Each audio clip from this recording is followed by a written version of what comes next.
할렐루야. 샬롬. 아멘. 샬롬. 제가 샬롬 하면 여러분들도 샬롬 해야 됩니다. 샬롬. 샬롬. 샬롬의 뜻이 뭐라고요? 하나님의 평안이 함께 하시기를 기원합니다 하는 의미가 담긴 인사입니다.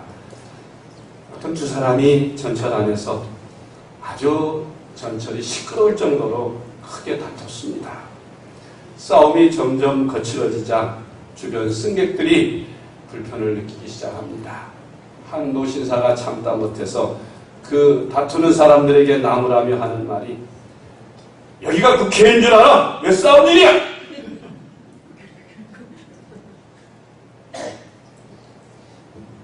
여기가 국회인 줄 알아?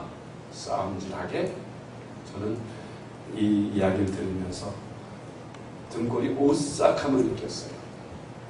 여기가 교회인 줄 알아! 싸우게! 그렇게 안 나온 게 다행이다.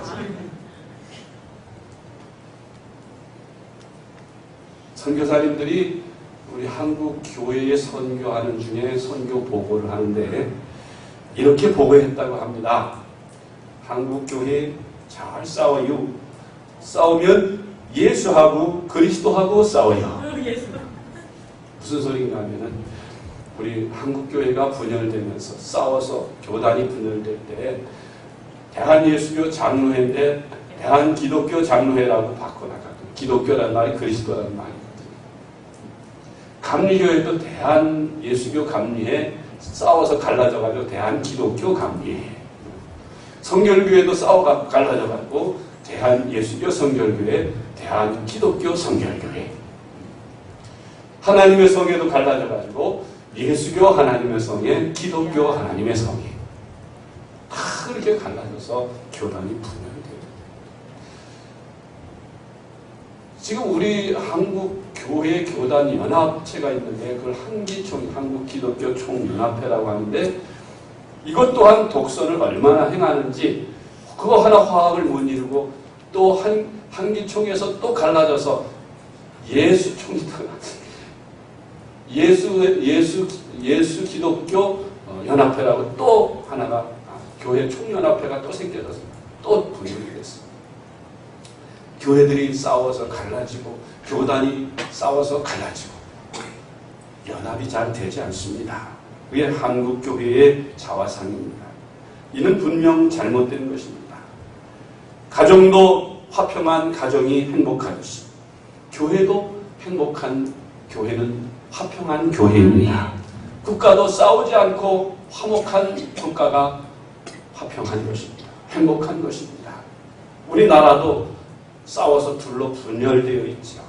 하여튼 나누는 거 엄청 좋아하는 민족 같아요.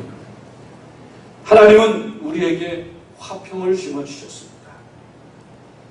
인간이 평화를 추구하면서도 세상은 늘 평화롭지 못하고, 교회는 평화를 누리고 가르치는 곳이면서도 교회 안에 싸움이 많다는 것은 참으로 아이러니가 아닐 수 없습니다.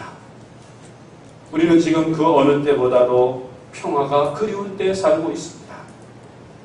이제 6.25가 내일 모레죠.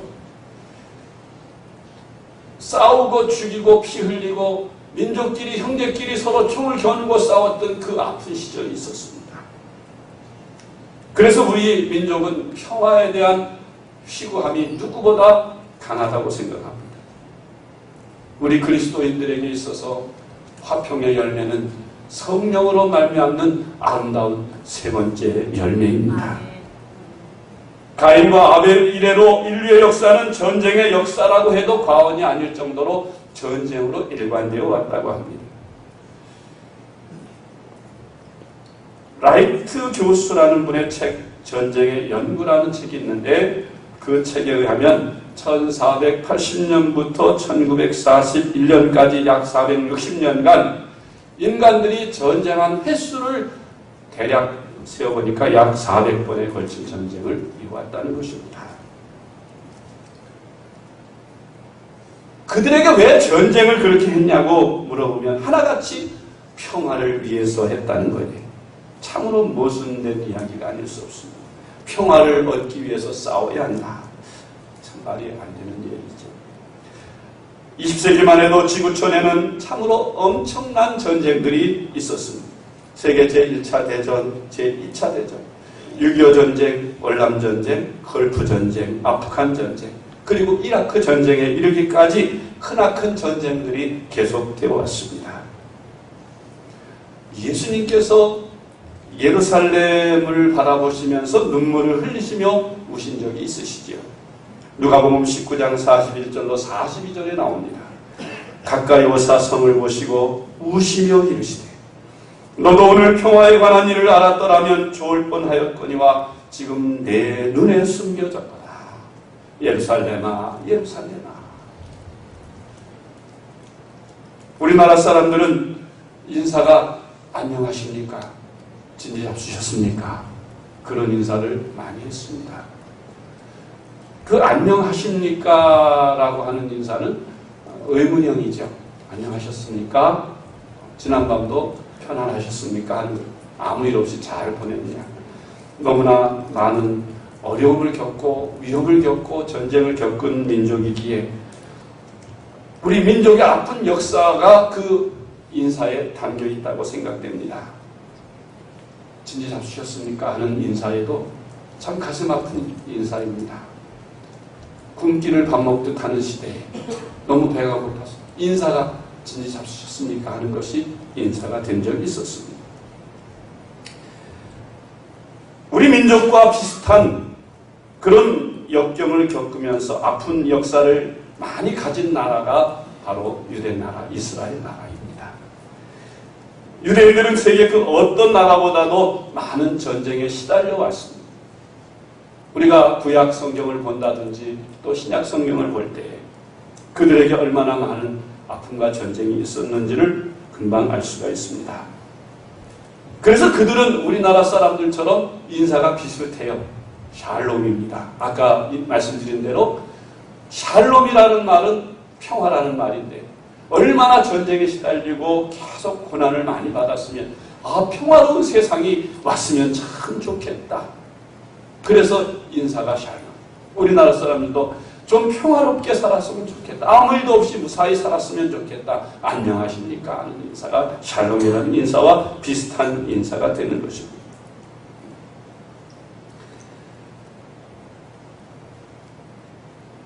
그들의 수도 예루살렘은 그 예루살렘이라는 그 수도 명칭 자체가 평화의 도성이라는 뜻입니다.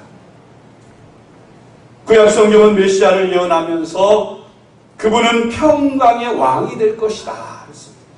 예수님께서 이 땅에 오셨을 때 천사들이 노래하기를 지극히 높은 곳에서는 하나님께 영광이요 땅에는 하나님이 기뻐하신 사람들 중에 평화로다. 우리나라에 평양이라는 지명이 있죠. 북한의 수도죠. 그 평양도 평화의 도시라는 뜻입니다. 참 모순된 이름이 아닐 수 없습니다. 평화의 도시 예루살렘, 평화의 도시 평양 땅이 있는 그곳은 평화는커녕 늘 전쟁과 분쟁의 소용돌이 속에서 아파하는 모순을 갖고 있습니다. 여러분, 이런 삶 속에서 우리 그리스도인은 어떻게 살아야 할까요? 오늘 본문은 전쟁의 땅에서도 화평을 만들어가고 분쟁의 환경 속에서도 화평의 열매를 맺으라고 권고하고 있는 것을 볼 수가 있는 것입니다. 신약 성경에서 화평이란 말을 헬라어로 에이레네라고 적혀져 있습니다. 신약 성경 전체에 88번 나옵니다.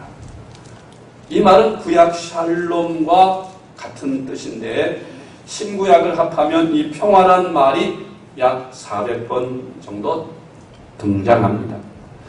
이 화평케 하는 자란 평화를 만드는 자, 즉 영어에서는 피스메이커라고 한번 따라해 보실까요? 피스메이커. 우리나라 말로 평화를 만드는 자라는 말이 잘 이렇게 어감이 안 좋지요. 평화를 어떻게 만듭니까? 그렇죠? 그런데 영어로는 피스메이커라는 말이 있습니다.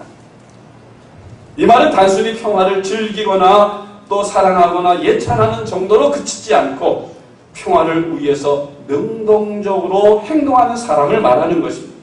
화해를 창조하는 사람을 말하는 것입니다. 알라스카에 사는 에스키모인들은 평화를 이렇게 해석합니다. 원수를 친구로 삼는 것이다. 그럴듯한 얘기죠. 이것이 바로 그리스도인의 삶이라고 믿습니다. 그리스도인은 분쟁이 있는 곳에서 마냥 그저 불안해하는 사람이 아니고 혼자서 돌을 닦고 세상을 떠나서 속세를 떠나서 산속으로 들어가는 것도 아닙니다. 그리스도인은 분쟁의 자리에서 화평을 만들고 화평케 역사하는 사람, 행동하는 사람이 바로 그리스도인인 것입니다. 싸움을 하는 아이 주변에 세 종류의 아이가 있다고 합니다. 첫째는 싸움을 붙이고 싸움을 부채질하는 아이가 있습니다. 두 번째 아이는 행여 싸움에 말려들어서 한 대 얻어맞지나 않을까, 불똥이 튀기지나 않을까 멀리서 구경만 하는 아이가 있습니다. 세 번째 아이는 어떻게 하든지 그 싸움을 말려보려고 애쓰고 어쩌다 날아오는 주먹도 감수하면서 그 싸움을 말리는 아이가 있습니다. 싸움을 말리는 사람을 피스메이커라고 하는 것입니다. 싸움을 붙이는 사람을 트러블 메이커라고 합니다. 바울 서신에 보면 교회 생활의 제목을 나열하는 가운데 당 짓는 것, 분쟁하는 것, 수근수근거리는 것, 또 남을 비방하는 것, 이런 것 등을 언급하는데 이 사람에게 가서는 이 말을 하고 저 사람에게 가서는 저 말을 해가지고 이간질을 하는 사람들이 있습니다. 이런 사람이 바로 트러블 메이커인 것입니다. 여러분, 교회 안에는 그런 사람이 없습니까? 그저 이 사람에게 저 말하고 이 사람에게 다른 사람에게 또 다른 말하고 그래서 서로 분쟁하게 만드는, 분쟁을 부추기는 사람들을 트러블 메이커라고 하는데 교회 안에 분쟁이 생기는 원인은 트러블 메이커들 때문이라는 것입니다. 성령의 열매는 트러블 메이커가 아니라 피스 메이커입니다. 마귀의 열매가 트러블 메이커입니다. 성령의 사람은 가는 곳마다 화평의 열매를 맺지만 그 반대로 마귀의 사람은 가는 곳마다 분쟁을 심습니다. 여러분 주변에 그런 사람이 있지요. 화평을 심는 사람. 가는 곳마다 그 사람이 오면 막 분위기가 이상하다가도 그 사람만 오면 그저 화목한 분위기로 바뀝니다. 피스메이커예요. 우리 그리스도인들이 바로 그런 사람이 되어야 합니다. 그런데 그 반대되는 사람도 있습니다. 우리 교회는 없고요. 없기를 바라는 거죠, 사실은. 없기는 왜 없겠어요? 사람 사는 곳에 다 마귀가 있는데. 기억하십시오. 우리가 성령의 사람이라면 내가 가는 곳에 화평의 열매가 나타나야 하는 것입니다. 아멘. 우리는 피스메이커이기 때문입니다. 성령을 받은 성령의 사람으로 성령의 화평의 열매를 맺어야 하기 때문인 것입니다. 재밌는 얘기 하나 할게요. 어떤 사람이 공중변소에 갔습니다. 옛날에는 공중변소가 드물어가지고 줄을 서서 기다려요. 또 휴게실 같은 데 가면 여자들이 특히 줄을 서서 많이 자기 차례를 기다리죠. 급해 죽겠는데 겨우겨우 참아가지고 자기 차례가 와서 화장실에 가서 시원하게 일을 보는데 이제 여유가 생겨가지고 앞에 벽을 쳐다보니까 화장실 벽에 이런 글이 쓰여 있더랍니다. 내가 사색에 잠겨있는 동안 밖에 있는 사람은 사색이 돼간다. 내가 밀어내기에 힘쓰는 동안 밖에 있는 사람은 조이기에 힘쓴다. 그대의 젊은이여 당장 일어나라. 지금 그대가 편히 앉아있을 때가 아니냐. 얼마나 재미있는 이야기인지 모릅니다. 그러나 그 이야기에 깊은 의미가 담겨 있어요. 내가 편안하면 되지. 나만 편안하면 되지. 어느 종교는 자기의 평안한 삶을 위해서 속세를 떠나 산속으로 들어가요. 그런데 교회는 다 세상 속 복잡한 곳, 어려운 곳에 있습니다. 우리는 평화의 방관자가 아니라 평화를 심는 사람입니다.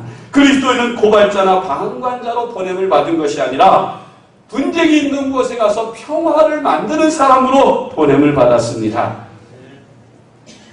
그가 문제를 만드는 사람인가 아니면 평화를 만드는 사람인가 하는 것으로 그 사람이 하나님의 사람인가 아닌가를 분간할 수 있다는 것입니다. 화평하게 하는 자는 복이 있나니 그들이 하나님의 아들이라 일컬음을 받을 것이며 마태복음 5장 9절에 말씀하셨어요.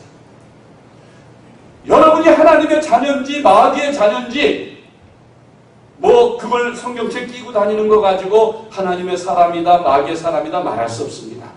성령의 사람과 세상의 사람, 마귀의 사람과 구분하는 비결은 그 사람이 화평을 심는 사람이냐 분쟁을 심는 사람이냐로 알 수 있는 것입니다.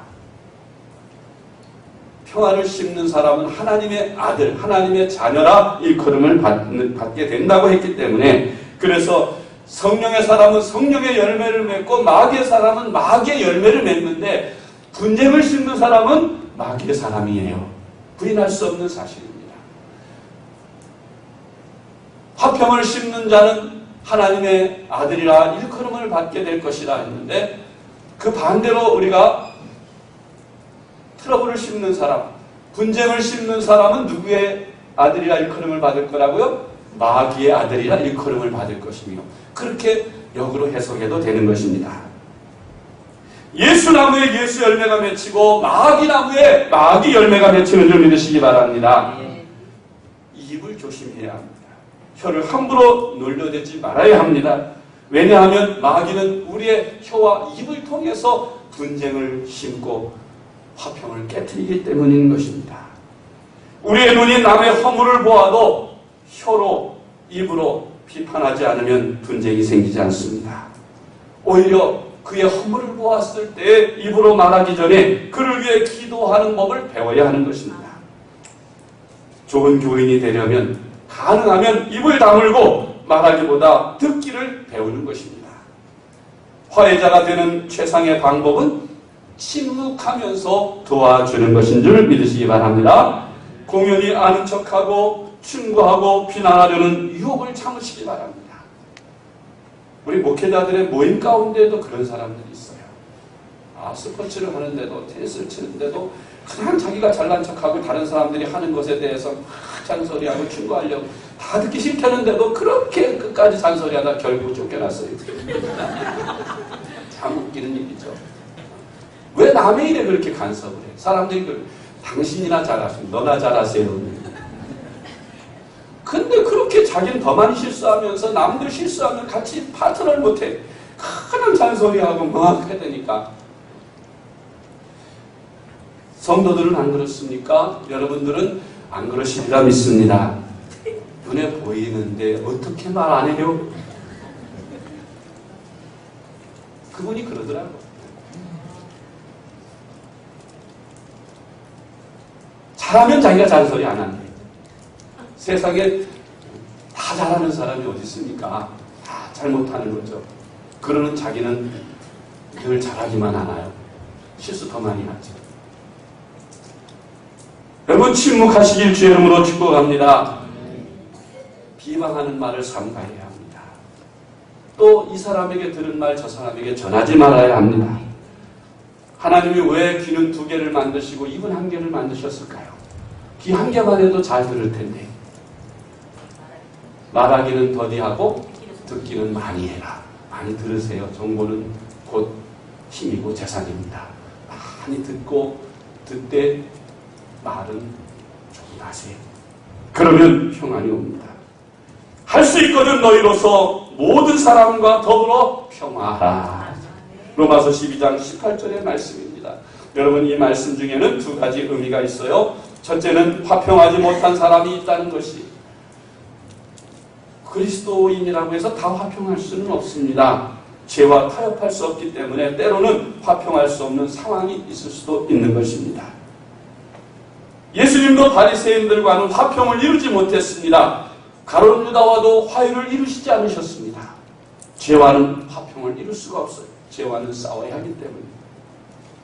2번째 뜻은 말 그대로 할 수만 있으면 어떤 희생이라도 어떤 희생을 치르고라도 모든 사람과 더불어 화평을 이루라는 뜻입니다. 여러분, 우리가 미워할 사람 다 미워하고 원수 갚을 것 다 갚고 사는 것, 그것이 그리스도인의 삶이 결코 아니라는 것을 알아야 합니다. 가정이 화평하려면 가정에서 좀 누가 좀 불편하게 하더라도 다른 식구들이 다 그것을 참아주고 받아주기 때문에 가정이 화목하고 평안한 것이죠.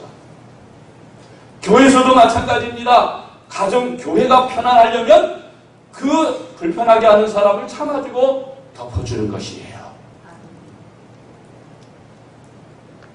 원수는 용서가 안 된다고 하죠. 악을 여러분이 꼭 처단해야 된다고 생각하십니까? 여러분, 인간은 누구에게나 다 약점이 있고 잘못이 있어요.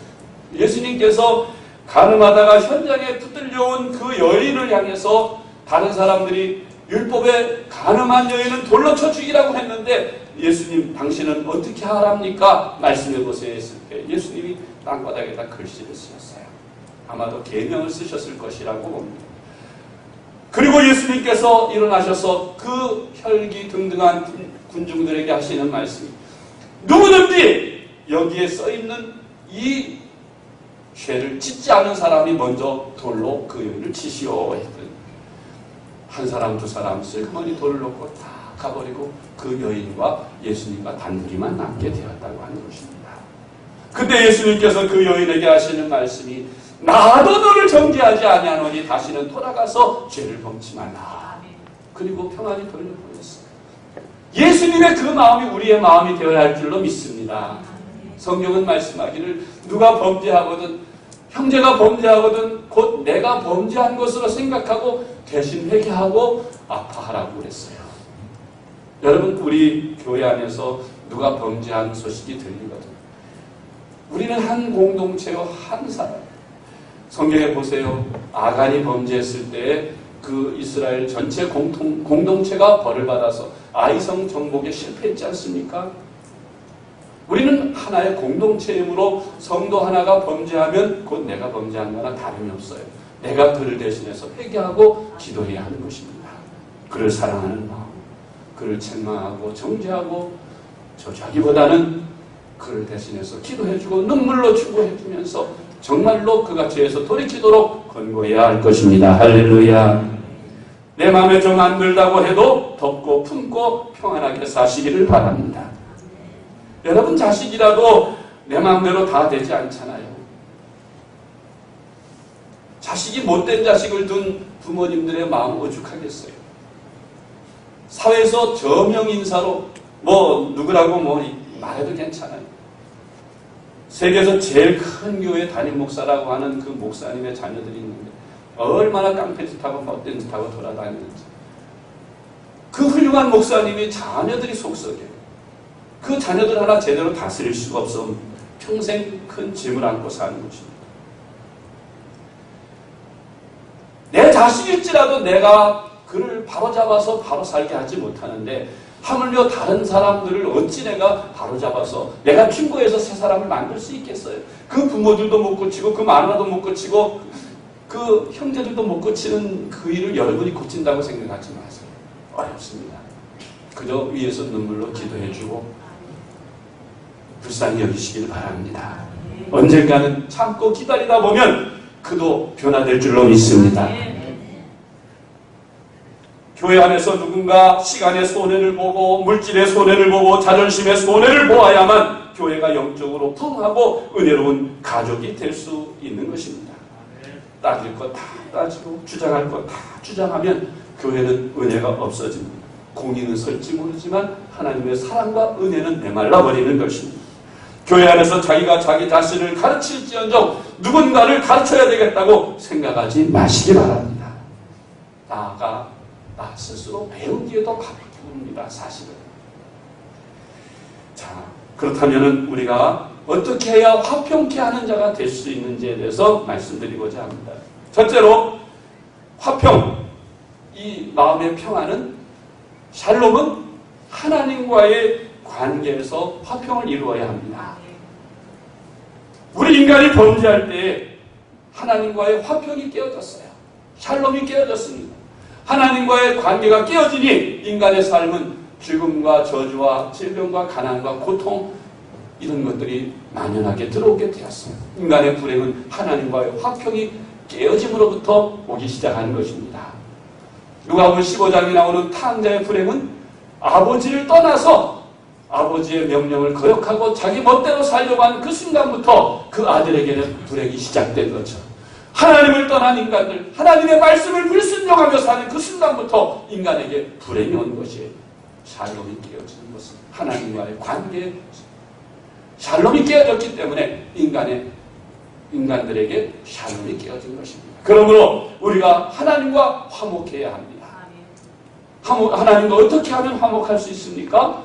하나님은 사랑이셔서 우리와 하나님과 화목케 하시려고 화목 제물을 이 땅에 보내셨습니다. 그분이 바로 독생자 예수 그리스도이십니다. 그분이 십자가에서 화목 제물이 되셔서 하나님과 우리 사이에 막힌 담을 허시고 십자가로 화목케 하셨습니다. 할렐루야.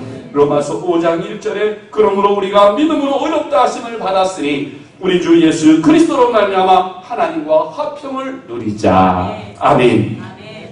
예수 그리스도로 말미암아 예수님 때문에 우리는 하나님과 화목하게 되었습니다. 하나님과 원수가 되었던 우리가 하나님을 아버지라 부르게 되고 우리는 하나님의 자녀라는 축복된 자리를 얻게 되었습니다. 할렐루야. 하나님과의 관계 회복이 이 땅의 모든 평화의 기초가 되는 것입니다. 이 세상의 평화를 잃어버린 것은 하나님과의 관계가 깨어졌기 때문인 것입니다. 여러분, 하나님과 원수 맺고 하나님 싫어하는 인간이 되어 살지 마시기 바랍니다. 그 길이 망하는 길이고 죽는 길이기 때문이에요. 여러분이 이 자리에 있다고 하는 것은 곧 하나님과 화목하고 하나님과 하나가 되었다는 반증인 것입니다. 이 자리에 앉아있지만 아직까지도 하나님과 화목하지 못하고 계신 분이 계시다면 그는 아직까지 회개하지 못한 죄가 있을 때에 하나님과 화목하지 못하게 되는 것입니다. 하나님과 화목하지 못할 때 우리는 하나님의 자녀의 권세를 가지고 하나님께 기도해도 응답을 받을 수가 없는 것입니다. 그러므로 하나님 앞에 죄를 자복하고 십자가 앞에 나아가서 모든 죄를 내려놓고 하나님과의 관계를 회복하시고 화목하시길 주의 이름으로 축복합니다. 두 번째는 우리 자신 안의 화평입니다. 사람들의 모든 질병은 스트레스로부터 온다 그러잖아요. 마음으로부터 온다. 자기 마음에 화평이 깨어졌기 때문에 늘 갈등과 불안과 마음의 미움이나 증오, 우울, 허무감 이런 것들이 마음을 지배하게 될 때 그 마음의 병이 육신의 병으로 옮겨지게 된다는 것입니다. 자기 자신의 마음에 평안이 없어서 밤잠을 못 이루고 그저 늘 분노로 가득 차서 미움 속에서 매일매일 증오심에 불타 사는 사람들, 그 사람처럼 불행한 사람이 어디 있겠습니까? 다 이유가 있겠지만 그러나 여러분, 우리가 하나님과 화목하였으면 또한 나 자신과도 화목할 수 있습니다. 우리가 하나님으로부터 화목하게 된 것은 예수 그리스도의 십자가로 말미암아 우리 죄와 허물을 사함받았기 때문이 아니겠어요? 우리가 주님이 가르치신 기도 가운데 우리가 우리들의 죄를 용서하여 준 것 같이 우리의 죄를 사하여 주옵시고라고 기도하지 않습니까? 우리가 하나님께로부터 죄를 사함받았으면 또한 다른 이웃들과의 모든 죄도 용서하고 사해줘야 하는 것입니다. 너희가 예배드리기 전, 제물을 드리기 전 먼저 형제들과 불화하는 것이 생각나거든 제단 앞에 제물을 그대로 두고 가서 먼저 형제와 화해하고 돌아와서 예물을 드리라고 주님 가르치셨습니다. 그것은 우리가 화평해야 되기 때문에, 그리고 원수를 사랑하고 이웃을 너를 핍박하는 자를 위해 기도하고 사랑하라고 말씀하셨어요. 그것은 왜 그렇습니까? 원수 갚는 일은 다 하나님께 있다고 했어요. 내가 다 갚아줄 테니까 너희들은 마음의 미움과 증오와 갈등을 다 내게 맡겨라 그랬어요. 그저 원수가 목마르거든 마실 걸 주고 배가 줄이거든 먹을 것을 주어라. 그리하면 그 원수의 머리에 숯가마를 올려놓는 것 같이 진정한 원수를 갚게 되는 것일 것이다 라고 가르치셨어요. 여러분, 진정한 마음의 평안을 원하시면 아멘 하십시오. 진정한 마음의 평안과 기쁨으로 가득 차려면 이 성령의 화평의 열매를 맺으시면 돼요. 성령 충만해지면 여러분도 경험해 보셨지만 마음의 미움이 사라지죠. 마음의 사랑이 바다 같은 사랑이 넘쳐요. 강 같은 평화가 넘쳐요. 마음의 기쁨이 넘쳐요. 희락이 넘쳐요. 그냥 매일 기쁩니다. 뭐 복권에 당첨된 것도 아닌데 매일 기뻐요. 입에서 찬송이 끊이지 않아요. 즐거워요. 얼굴에는 기쁨이 가득해요. 무슨 스트레스가 있어요. 그러니까 마음이 건강하니까 몸도 건강해지는 줄 믿습니다. 여러분 건강하시려거든 성령의 열매를 맺으세요. 성령 충만하면 화평의 열매, 기쁨의 열매, 사랑의 열매를 맺게 됩니다. 그러면 여러분의 마음에 스트레스가 다 날아가요. 그리고 여러분 마음이 기쁨이 넘쳐요. 엔돌핀 호르몬이 쫙쫙 나와서 저항력이 부쩍부쩍 생겨지는 거예요. 예수 믿는다고 하면서 우울증에 시달리는 분 계십니까? 성령 받으세요. 성령 열매 맺으세요. 기도하세요. 그러면 여러분들의 마음 가운데 주님께서 평강을 주시고 여러분 마음 가운데 기쁨을 주실 줄 믿습니다. 세 번째로 화평은 이웃과의 화평입니다. 여러분 가정 안에서 이웃과의 관계 속에서 불화할 때가 언제였습니까?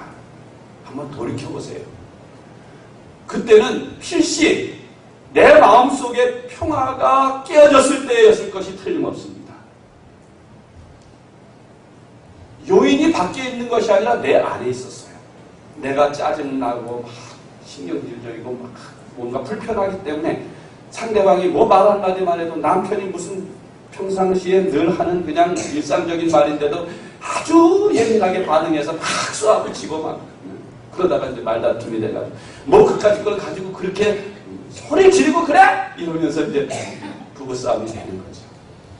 그 외부적인 가정에 평안이 깨어지는 이유는 밖에 있는 게 아니라 내 안에 있는 거예요. 내 마음이 평안하고 기쁘면 아무리 밖에서 막 그런 시비를 걸어와도 사랑으로 그저 묵묵히 참고 견디는 것이에요. 제가 요즘에 데일 카네기가 쓴 링컨이라는 책을 읽었어요. 우리 아들이 참 좋은 책이라고 아빠 한번 읽어보시라고 해서 아들이 선물해준 책을 읽어봤는데 링컨에 대한 그저 막연한 동경심, 그저 위인전을 읽어봐서 링컨은 좋은 아주 성품이 좋고 모든 것이 다 훌륭하고 행복한 사람인 줄 알았는데 링컨처럼 불행한 사람이 없더라고요. 그의 가장 큰 불행은 결혼을 잘못한 것이었어요. 그의 부인이 얼마나 악천지. 그렇게 대통령을 하면서도 그 가까운 친구들조차 같이 그 집에 초대를 받아본 적이 없었죠. 남편을 매일 박박 끌고 그냥 집에 들어가기가 싫어서 그냥 밖으로 배회하고 그럴 정도. 그 위대한 대통령이 그랬다는 거예요. 참. 소크라테스의 부인이 또 악처라고 그랬는데 뭐 훌륭한 사람들의 부인은 다 그런지 모르겠지만 하나님께서 그걸 통해서 더 밖으로 그의 욕구를 분출시켜서 그래서 나라 일에 전념하고 밤새고 집에 안 들어가고 집에 마누라 보기 싫어서 매일 나라 일만 하다가 대통령 됐다. 마누라가 너무 좋아가지고 맨날 집에만 가서 품에 안기다 보니 세상 일할 사이가 없어가지고 그래서 가난하게 사는 사람도 있는지 모르겠습니다만 하여튼 그 역설적으로 그렇게 기록되어 있더라고요. 여러분 그 훌륭한 대통령이 위대한 일을 하면서 위대한 대통령이 되면서 그렇게 불행한 사람이었는지는 몰랐어요. 정말 그것 때문에 몹시 불행해하면서 살았던 것을 보는데 믿음의 사람이고 신앙의 사람인데 참 훌륭한 것은 그렇게 악처인데도 이혼을 하지 않고 끝까지 참고 그것을 다 견뎌냈다는 것이. 그래서 위인이 됐는지는 모르겠습니다. 어쨌든 내 링컨처럼 내 마음에 화평이 있으면 평안이 있으면 주변에 아무리 악한 사람이 나를 공격해와도 그것을 다 참아낼 수 있는 위대한 믿음이 있게 되는 것입니다. 할렐루야. 고린도후서 5장 18절로 20절을 봅니다. 모든 것이 하나님께로서 났으며 그가 그리스도로 말미암아 우리를 자기와 화목하게 하시고 또 우리에게 화목하게 하는 직분을 주셨으니 곧 하나님께서 그리스도 안에 계시사 세상을 자기와 화목하게 하시며 그들의 죄를 그들에게 돌리지 아니하시고 화목하게 하는 말씀을 우리에게 부탁하셨느니라. 그러므로 우리가 그리스도를 대신하여 사신이 되어 하나님이 우리를 통하여 너희를 권면하시는 것 같이 그리스도를 대신하여 간청하노니 너희는 하나님과 화목하라. 아멘. 아멘. 여러분, 끝으로 네 번째로 그리스도인은 다른 사람들을 화목하게 하는 직책을 가진 사람들인 줄 믿으시기 바랍니다. 먼저 하나님과의 관계를 회복하고 화목해야 하며, 그로 말미암아 내 자신의 마음의 평안과 갈등을 없애고 마음이 기쁘고 즐겁고 평안하게 하며, 이로 말미암아서 이웃을 대할 때 사람으로 화목하게 모든 사람과 피스메이커가 되어서 화목을 심는 사람이 되어, 뿐만 아니라 이제 하나님과 화목되지 못한 불쌍한 사람들, 아직도 미움과 갈등과 치고와 오직 욕심 속에 사로잡혀서 하나님과 화해하지 못하고 원수된 삶 속에서 멸망을 향해 가는 그 세상 사람들에게 화목해 하는 방법을 그들에게 전해주라는 거예요. 화목해 하는 직책을 우리에게 주셨으니 너희는 가서 화목해 하라는 거예요.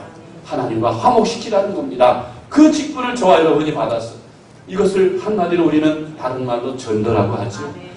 예수를 모르는 사람들에게, 예수를 몰라서 하나님과 불화하고 자기 자신과 불화하고 이웃과 불화해서 불행하게 사는 그 사람들에게 화목, 그 은혜를 알고 그 기쁨을 아는 저와 여러분이 그들에게 가서 이 화목해 하는 법을 배우도록 전도하라는 거예요. 그래서 하나님이 나에게 주신 이 기쁨과 성령의 열매로 맺어지는 이 사랑과 희락과 화평의 이 축복된 열매를 함께 나누라고 주님 우리에게 권고하십니다.